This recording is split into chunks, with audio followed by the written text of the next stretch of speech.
Hello ladies and gentle trolls. It's now been over a month since all the cards for my latest custom expansion for Hearthstone were released. However, I don't always get the balancing right on my cards, but thankfully you guys have pointed it out whenever I messed up. So in this video I'll be trying to fix the balance on many of the cards in the expansion.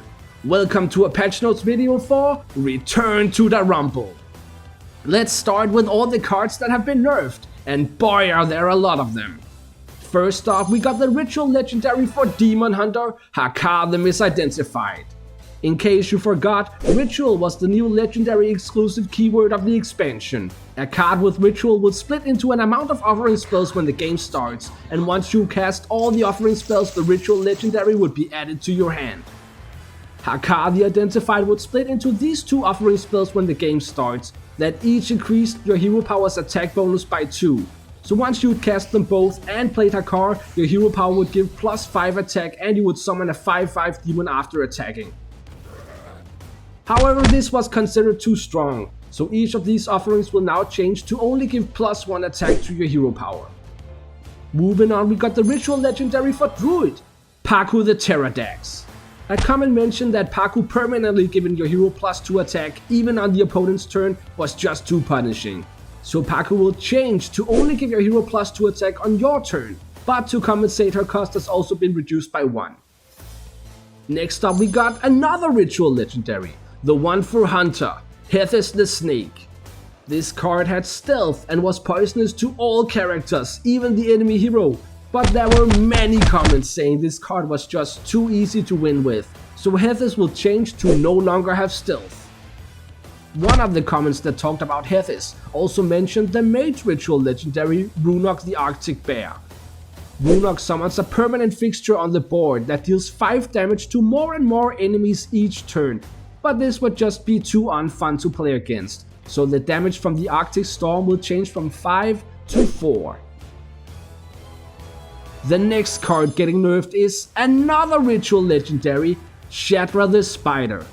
Shadra would wrap the opponent's hand in web for 2 turns, preventing them from playing any cards from their hand. There were so many comments on this card, like so many comments. Since Rogue is known for their ability to play the same card multiple times, many of you suggested the same change for Shadra. Shadra will now have an extra line of text that says once per game, so you can only use her ability once. One of the comments that talked about Shadra also mentioned another rogue card from the expansion, Mushok Melee. This card was considered too high rolly, so Mushok Melee will change from having 6 attack to having 5 attack. There was also a comment on the Shaman Legendary Witch Doctor Nesliak being too strong. Nesliak will summon a Totemic Spirit depending on what spells you cast on the turn you play him, but he will now have his cost increased to 5, making it slightly harder to summon all 3 spirits. The same comment also mentioned the Jade Warlock package. Jade Warlock was a new archetype that relied on you discarding certain cards to summon a 2/2 Fel Golem, which would have +2/+2 each time it was summoned. Specifically, the comment talked about the legendary Jaraxxus Tournament Treasure. When you discarded Jaraxxus, you would summon a Fel Golem and then return to your hand, but he will now change so he only gets returned to your hand at the end of the turn. Up next we have some nerfs for the neutral team cards. These were cards that would have a different effect depending on what class you're playing. There were a lot of comments on several of the team cards, so let's start with the ones for Team Spirit. Team Spirit is a 2-mana 0/3 undead that has stealth for 1 turn, and another effect, and sometimes also another minion type depending on what class you're playing. There were comments on the Demon Hunter Mage and Priest versions of this card. The Demon Hunter Team Spirit will change from saying after your hero attacks a minion, your hero may attack again, to after your hero attacks and kills a minion, your hero may attack again. This was always what I intended for the card to say, I just messed up when I made it. The Mage Team Spirit is getting a complete overhaul. Before it said enemies stay frozen for 1 more turn, which is just very unfun. So now it will say at the end of your turn, freeze 2 random enemies. The Priest Team Spirit was also considered too strong, so that one will change from saying whenever a minion is overhealed, refresh a mana crystal, to whenever an adjacent minion is overhealed, refresh a mana crystal. The final nerf of the video is for a legendary team card, Sansa Team Coach. There was only a comment on one of his variants, the mage version, which would give a friendly minion spell damage +5. The comment pointed out that this was just a bit too much, so the mage version of Sansa will change to giving a friendly minion +2/+2 and only spell damage +2. Now let's move on to the cards that are getting buffed.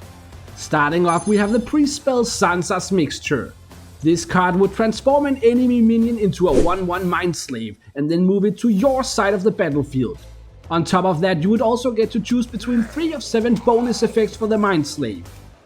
This card was supported by a couple other priest cards in the set, but someone pointed out that the term Mind Slave perhaps wasn't the best name to use. To be fair, I just named it after a creature from World of Warcraft, but looking back there were less offensive options. On top of that, there were also comments saying the card was just too weak. Thankfully, one of you also included a great idea for a fix, well, at least a fix for the balance. So Sansa's Mixture will change in the following ways. The mixture itself will now transform an enemy minion into a 1/1 Sansili zombie, and the token will of course also get updated. In addition to that, each of the bonus effects will receive a boost. The option Everseed will change from giving the zombie +2/+2 to giving it +3 health and taunt.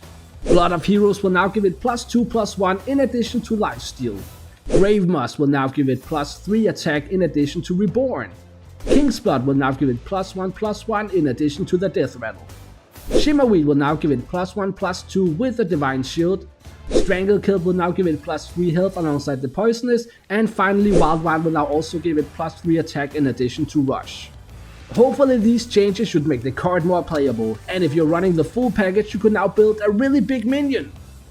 The last card getting buffed is just a minor change. Someone pointed out that the Bag of Hellstone spell for Warlock should be a Fel spell, so each of the variants of this spell will now be Fel. Now for the last changes that are neither nerfs nor buffs. There really was just one card here, the Druid version of the card Team Mascot.